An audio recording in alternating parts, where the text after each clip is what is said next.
মাইলস্টোনের ঘটনাস্থলে এসেছে বিমান বাহিনীর একটি প্রতিনিধি দল। সেখানে আছেন সহকর্মী মোহাম্মদ সোহাগ বিশ্বাস। বিস্তারিত জানাতে যুক্ত হচ্ছি তার সঙ্গে। সোহাগ, আমরা বলছিলাম যে বিমান বাহিনীর একটি প্রতিনিধি দল সেখানে এসেছেন। তারা কি ব্রিফ করেছেন এবং কেন এসেছেন, তারা কি কি উদ্ধার করেছেন? প্রায় এক সপ্তাহ পর তারা আবারও মাইলস্টোনে এসেছেন, তারা কি কিছু জানিয়েছেন? জানাবেন।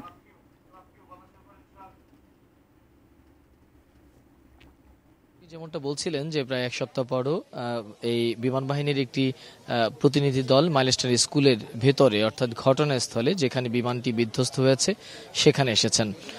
তারা আসলে এখন পর্যন্ত আমাদেরকে আনুষ্ঠানিকভাবে কোনো ধরনের ব্রিফিং করেনি, তবে আমরা জানতে পেরেছি যে এই বিমান বিধ্বস্তের পরপরই আসলে এখানে যে বিমানের যে ধ্বংসাবশেষগুলো ছিল সেগুলো কিন্তু বিমান বাহিনীর সদস্যরা এরপরই এখান থেকে সরিয়ে নিয়ে যায়।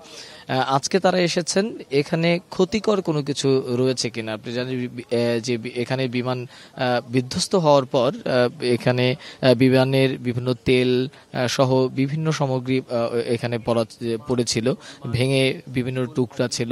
সেগুলো আসলে শিক্ষার্থীদের জন্য ক্ষতিকর কিনা বা শিক্ষার্থীদের জন্য কোনো ক্ষতিকর দ্রব্য এখানে রয়েছে কিনা সেই বিষয়গুলো তারা দেখার জন্য এসেছেন। এবং এই বিমান দুর্ঘটনায় আসলে বিমানের কোনো ত্রুটি রয়েছে কিনা সেই বিষয়েও কিন্তু আসলে একটি তদন্ত দল কাজ করছে, সেটিও তারা এখানে দেখবার চেষ্টা করছেন। এবং কোথায় আসলে কিভাবে বিমানটি হেলে পড়েছে, ঠিক কোন জায়গা থেকে বিমানটি আসলে এখানে এসে পড়েছে সেই পুরো বিষয়টি এই বিশেষ প্রতিনিধি দল তারা খতিয়ে দেখার চেষ্টা করছে।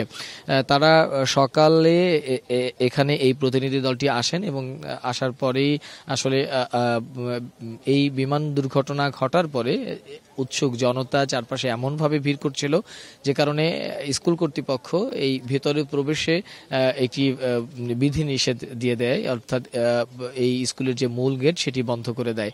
সে কারণে গণমাধ্যম কর্মী থেকে শুরু করে আসলে কেউই কিন্তু এই যে ঘটনাস্থল সেই ঘটনাস্থলে আসতে পারেননি। তবে গতকাল অল্প সময়ের জন্য এই ভেতরে প্রবেশ করতে দেয়া হয়েছিল, তবে সেটি গণমাধ্যম কর্মীদের জন্য নয়। স্কুলের যেই সব শিক্ষার্থীরা আহত হয়েছে তাদের পরিবারের সদস্যরা কয়েকদিন ধরে সন্তানদেরকে নিয়ে আসছিলেন ভেতরে একটু দেখার জন্য, তাদেরকে একটু সুযোগ করে দেয়া হয়েছিল। আজকে এখানে বিমান বাহিনীর যে প্রতিনিধি দল এসেছে তারা যে কাজগুলো করছে সেই কাজগুলো তদারকি করার জন্যই আসলে মূলত এই বিমান বাহিনীর সদস্যরা আসেন এবং এরপরে গণমাধ্যম কর্মীদেরকেও ভেতরে প্রবেশ করার অনুমতি দেয়া হয়। তারা আমাদেরকে এখন পর্যন্ত যেটি জানিয়েছেন যে এখান থেকে এই সকল আলামত সংগ্রহ করার পরে তারা হয়তোবা গণমাধ্যমে কথা বলবেন। তবে